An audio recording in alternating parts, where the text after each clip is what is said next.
After months of recovery and gathering intelligence, John returns to Morocco hunting the Elder's lieutenants. The Elder has since stepped down, keeping John's wedding ring, and the new Elder faces John's full wrath. In response, the High Table holds a rare secretive meeting gripped by fear. They task Vincent Bisset de Gramont, a powerful French aristocrat and high-ranking High Table emissary, with stopping him. With limitless resources, they hope Vincent will succeed. The Marquis, as he's known, claims killing John is trivial. His true goal is to eradicate the rebellious ideology John represents, defying the High Table's authority. To achieve this, he purges anyone who aided John, even those pardoned. He destroys the New York Continental and publicly executes Karen, letting Winston live as a warning of the cost of defiance.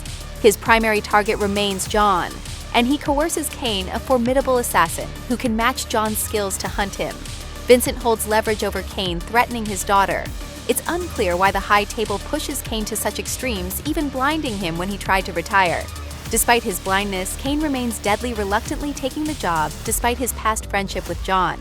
Tracking John is easy, his allies are few, and Shimazu Koji, manager of the Osaka Continental, is one of the last he trusts. Another player, a young assassin named Mr. Nobody, joins the hunt, lured by the $18 million bounty on John's head. Akira, Koji's daughter, urges her father to reconsider helping John, fearing the High Table's wrath after the New York Continental's fall. Koji, however, prioritizes honor and friendship, quietly sheltering John. That night, Chidi, Vincent's loyal enforcer, and dozens of Myrmidons, an elite High Table unit, storm the Osaka Continental, terrifying Akira. She alerts the guards to evacuate guests and rushes to warn Koji, shocked to find John there. Koji remains calm, ordering his men to arm themselves. Unlike other Continental branches, Osaka's guards favor bows, throwing stars, and melee weapons. Surprisingly, this gives them an edge.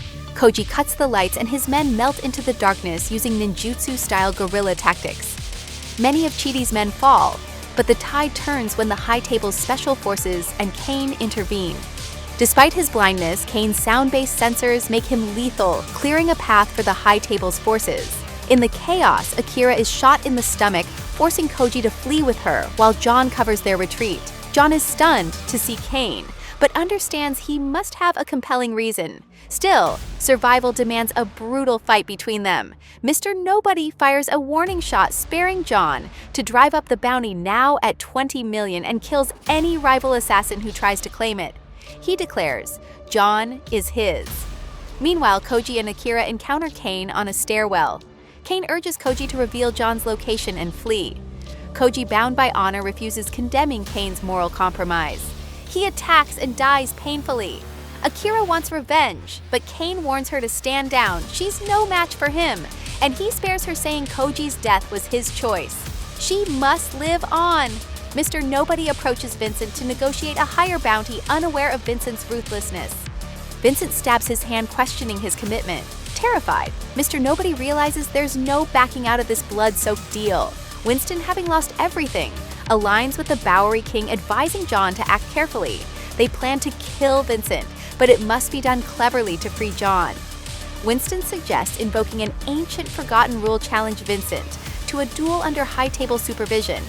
First, John needs a crime family to sponsor him, treating him as one of their own, willing to shed blood for him.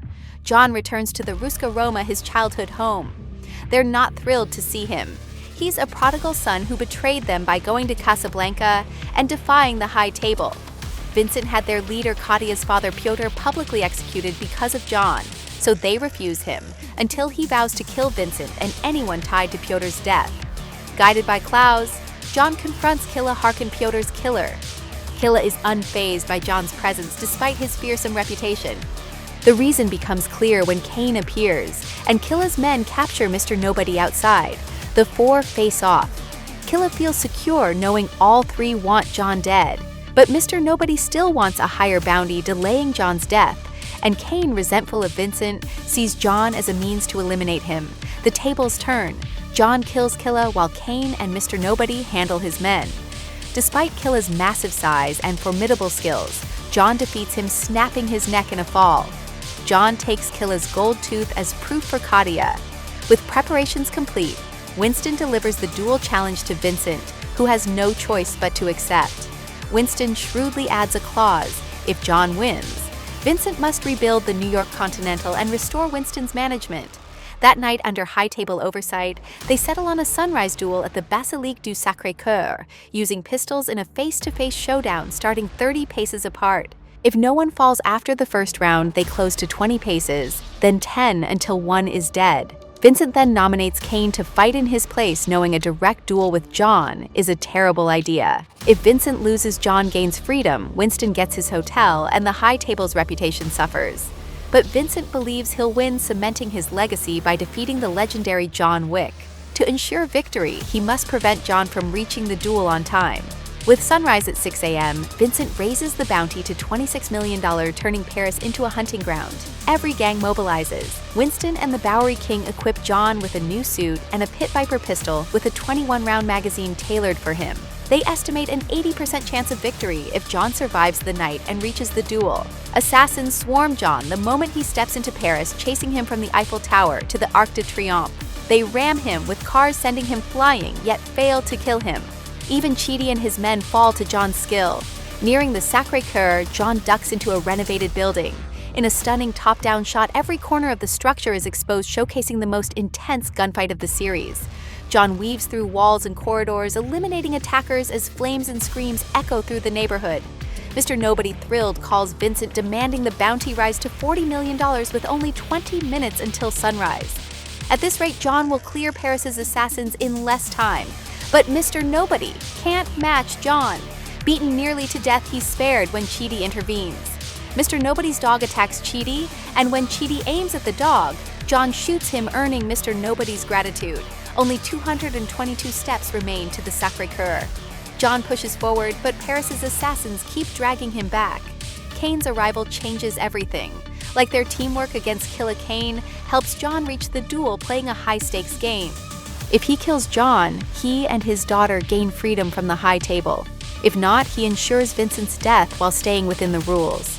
If John dies on the steps, Caine loses everything, so he fights to get John to the duel. Mr. Nobody repays John by killing Chidi. Vincent, displeased but confident, believes Caine will finish John. At sunrise, the duel begins with two deafening shots, both grazing their arms. In the second round, at 20 paces, bullets hit Caine's stomach and John's shoulder. In the third, at 10 paces, Caine's shot strikes John's abdomen, dropping him. Vincent, triumphant, takes Caine's gun, promising freedom for him and his daughter. But he overlooks one detail: John hasn't fired his third shot. In a final act, John shoots Vincent in the forehead, killing him. All enemies are defeated, and both John and Caine are free. As John stumbles down the steps in the dawn light, he collapses unconscious. No one knows if he truly dies, as Winston and the Bowery King claim. A grave bearing John's name is placed beside Helen's, yet rumors persist that Baba Yaga lives. Caine, visiting his daughter one winter morning, is confronted by Akira, an ominous sign. The ambiguous ending sparked endless debate among fans, with clues suggesting John merely went into hiding. Confirmation of Chapter 5 eased their concerns, and the world now awaits John Wick's bloody return. What will he do next? What lies ahead? We'll have to wait. Meanwhile, director Len Wiseman offers ballerina set between chapters 3 and 4 of John Wick. That's the full recap of this iconic action saga. If we missed any details, let's discuss them in the comments below.